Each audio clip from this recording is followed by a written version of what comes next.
64 anyos na lalaki nasawi habang nangunguhan ng kawayan sa kanilang bakuran. Nakaalerto si Jay Torida.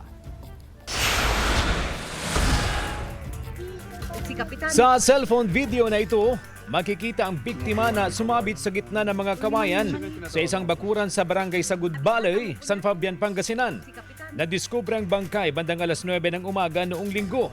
Makikita rin sa mga larawan na ito na kuha ng San Fabian Police na tulong-tulong ang mga otoridad upang maibaba ang bangkay ng biktima.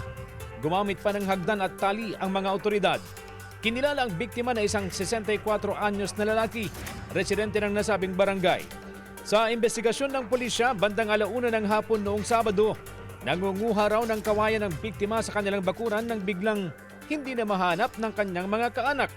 Nakita na lang nila kinabukasan na naipit sa itaas ng mga kawayan at wala ng buhay. Alas 2 nga siya nagsiba ng kawayan. Ang init. Hinahanap namin nung kala namin lumakad kasi pag lumalakad.